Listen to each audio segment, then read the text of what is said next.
Okay, my friends, so let's figure out how to replicate this formula here, average future percentage in course, into Google Sheets. I mean, you could always do the formula like this, but you're going to have to do it probably at least 4 or 5 or 6 times down here.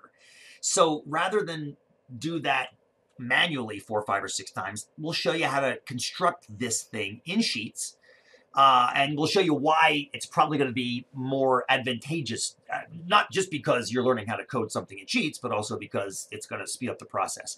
Okay, so what we're going to do is we're going to open up a web browser and go to Google, and then we're going to look for Sheets and free online sheets for personal use. Go to Google Sheets. This is kind of like we did before. And then it's going to give you the option to add a blank one, which is perfect. And you're open up and you're in the spreadsheet environment now.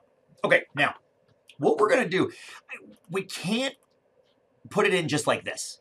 Like, it's not going to look like this formula. However, these 5 headings, average, future, percentage in course, points you've earned in the past, points you've earned in the future, total past points available, total future points available. I'm going to take each one of those things and put them in their own cell in Google Sheets.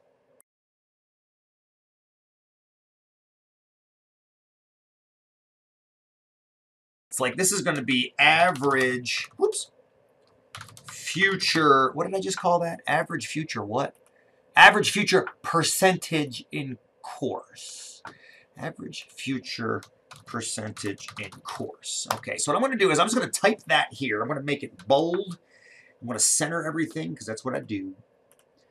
And you might notice and you might remember from back in the day that, because this text goes past the line between A and B, you can double click on that between A and B and it widens the column in order to make space for it. I'm going to show you something else today too, which is actually kind of cool. If you click on something like that and then go to Format, you can pick Text Wrapping. And then what you can do is you can actually squeeze in the column and it makes I don't know what the way to say this is, it makes the text more square. So if you pull it open like this, it makes it kind of long and skinny. And if you kind of squish in the text like that, it makes it more square. It's not as long and definitely not as skinny. So anyway, your choice. Now what I'm going to do is we're going to have the formula in the cell right below that. But before we do that, let's type the 4 components of the formula. So we know we have to do points you've earned in the past. So let's add that maybe here. Points earned in past. Okay, and I'm going to do that same word wrap thing here if it's okay with y'all. Wrap. All right. And then I think we need points to be earned in the future. Yep, so points earned in the future. Total past points available. All right, points to be earned in future. All right, we'll make that bold. And then we'll wrap it. Okay, to earn in the future. And you see how that one there actually goes 3. It's got 3 lines. I can make it a little bit wider. That way it's only 2. Okay. And then down here, I think this was total past points. And then the next one was total future points.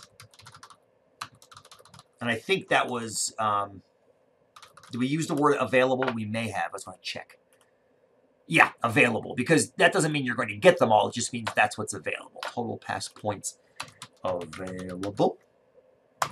And then total future points available. All right, good stuff, good stuff. I'm going to bold them both. I'm going to wrap them both. There we go. Okay, looking good, looking good. I'll make this a little bit wider, so it's only 2. Okay, good, very good. This all looks pretty sweet.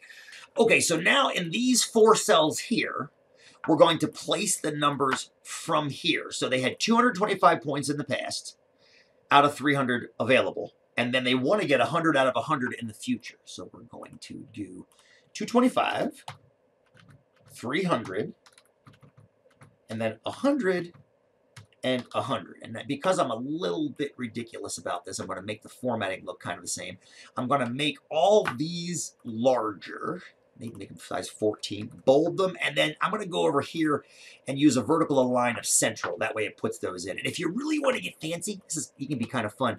You can actually color those cells with like a background color, which is kind of fun to make them stand out. That way you know if somebody's looking at your sheet, they have to change those numbers. And you can also, if you're really feeling fancy, put some borders in there. This is all completely optional, of course. It just makes it a little bit easier maybe to be able to look at your sheet and know the interactivity a little bit more. Now this over here, I'm actually going to highlight that one too with a different color. This is where we're going to want to have the average pop up. So I want this average to be 81.25%. Now I don't want to type 81.25% in that space. I want to be able to have sheets calculated by using these four numbers. And that's where the formula comes in, right? We look at the formula. We have to add up the 225 and the 100, and then we have to divide that by the 300 and the 100. So the 225 and the 100 are the numerator points that you're earning, and the 300 and the 100 are the denominator points that are the totals. So what we're going to do over here is I'm going to try something. I'm going to go equals, and then I'm going to go that plus that divided by that plus that. Now you might notice that Sheets tells you what this is equal to. It says it should be 325.33333333. Now wait a minute, that cannot be right because we know the average that we should be getting is 81.25%. What's going on here? That's different than what was going on here.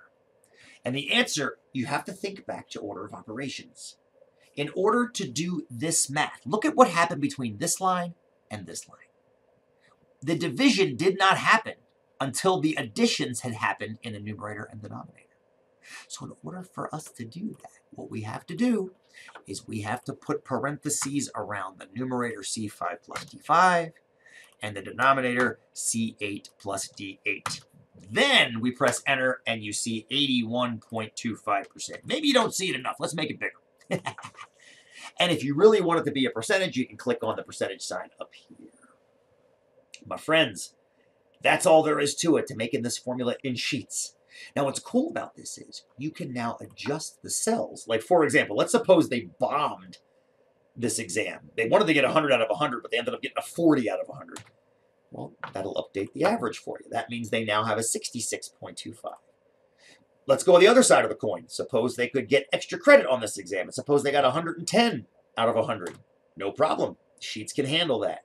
So what I want you to do is, using your new fangled awesome formula that you just created here, to answer the next 4, 5, or 6 questions. Okay? Have at it. And as always, shoot me an email if you need more clarification.